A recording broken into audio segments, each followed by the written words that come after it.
নমস্কাৰ মোৰ ফেচবুকৰ সমূহ বন্ধু বান্ধৱীসকল আজি এক বিশেষ কথা ক'বৰ বাবে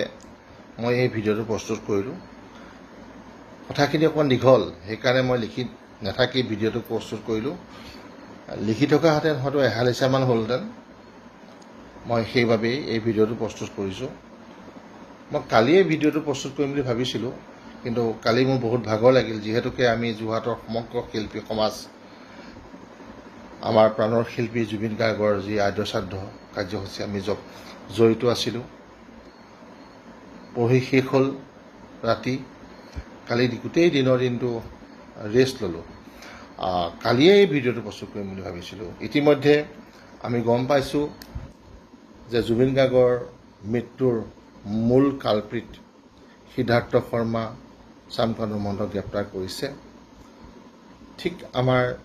যোৰহাটত আদ্যশ্ৰাদ্ধ হোৱাৰ দিনাখনে তেওঁলোকক গ্ৰেপ্তাৰ কৰা হৈছে কিন্তু কালি দিনৰ ভাগতো গম পালোঁ যে জুবিন গাৰ্গৰ দুই সহযোগী বাদ্যযন্ত্ৰী শিল্পী শেখৰজ্যোতি গোস্বামী অমিত প্ৰভা মহন্তকো গ্ৰেপ্তাৰ কৰা হ'ল তেতিয়াই মই ভাবিছিলোঁ মই এটা ভিডিঅ' প্ৰস্তুত কৰিম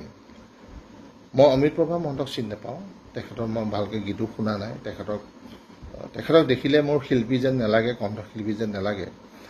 কিন্তু শেখৰজ্যোতি গোস্বামীক মই বহুতবাৰ লগ পাইছোঁ তেখেতৰ লগত মোৰ ফোনত বাৰ্তালাপ হৈছে কিন্তু শেখৰজ্যোতি গোস্বামীয়ে আমাৰ দৰে মানুহক কি কৰিলে আপোনালোকক আজি সেই কথাটো ক'বৰ কাৰণে মই আজি এই ভিডিঅ'টো প্ৰস্তুত কৰিলোঁ শেখৰজ্যোতি গোস্বামী আছিল জুবিন গাৰ্গৰ ষ্টুডিঅ'ৰ ৰেকৰ্ডিষ্ট এই শেখৰজ্যোতি গোস্বামীয়ে জুবিন গাৰ্গৰ প্ৰতিটো গীতৰ বাণী বন্দনৰ নামত প্ৰতিজন প্ৰডিউচাৰৰ পৰা ৩,০০০ পৰা ৫,০০০ টকা এটা তেওঁলোক লয় আপোনালোকে চিন্তা কৰক জুবিন গাৰ্গে আজি এই যেতিয়া ঢুকাইছে তাৰ ঠিক আগলৈকে প্ৰত্যেক দিনে ৫টা পৰা 7টা গান গায় খুব বেছি গাব নোৱাৰা হ'ল শেষৰ ফালে গান গাব পৰা নাই তেওঁ 4টা 5টা গান গায় 3টা গায় কিন্তু এটা সময়ত সেইজন শিল্পীয়ে আমাৰ যোৰহাটৰ DGCত 38টা গান গায় এটা অভিলেখো কৰিছিলে কিন্তু সেই কথাটো আমি যদি গিনিজ ৱৰ্ল্ড বুকৰ ৰেকৰ্ডত আমি জনালোহেঁতেন তেতিয়া হৈ যায় কিন্তু আমাৰ সেই সময়ত সেই সুবিধা নাছিল আমাৰ সেই সময়ত এইটো 2005 চনৰ কথা মই কৈছোঁ আমাৰ যোৰহাটৰ তৰাজানত থকা DGC ষ্টুডিঅ'ত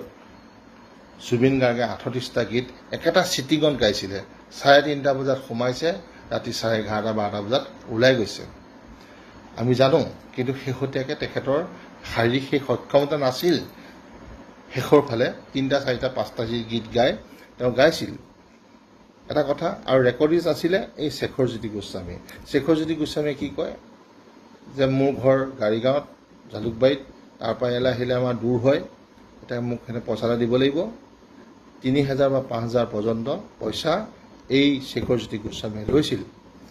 মোৰ যোৱা বছৰ অক্টোবৰত বনোৱা 3টা গীত আৰু শেহতীয়াকৈ মই আৰু 2টা গীত মই এড কৰিছিলোঁ 5টাকৈ গীত মই সাজু কৰিলোঁ মোৰ সংগীত পৰিচালক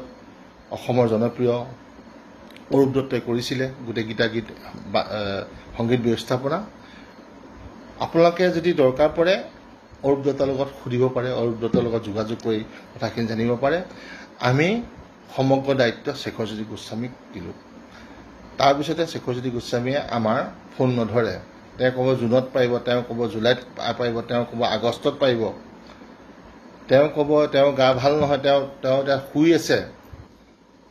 শেখৰজ্যোতি গোস্বামী যদি জুবিন গাৰ্গৰ ৰেকৰ্ডিষ্ট নহ'লেহেঁতেন জুবিন গাৰ্গৰ আজিলৈকে 1 লাখ গীত হ'লহেঁতেন এই কথাখিনি জনাবৰ কাৰণে মই ছিংগাপুৰৰ কথা নাজানো কাৰণ আমিতো যোৰহাটৰ এখন ভিতৰুৱা গাঁৱত থকা আমি মানুহ এজন সৰু শিল্পী আমি ছিংগাপুৰত কি হ'ল কি নৃত্য নাটিকা হ'ল আমি নাজানো কিন্তু শেখৰজ্যোতি গোস্বামী এজন সংগীতৰ সাংঘাতিক দালালি আৰু বেপাৰী এই কথাটো ক'বৰ বাবে মই এই ভিডিঅ'টো প্ৰস্তুত কৰিছোঁ আৰু মোৰ এই ভিডিঅ'টো যিসকলে চাইছে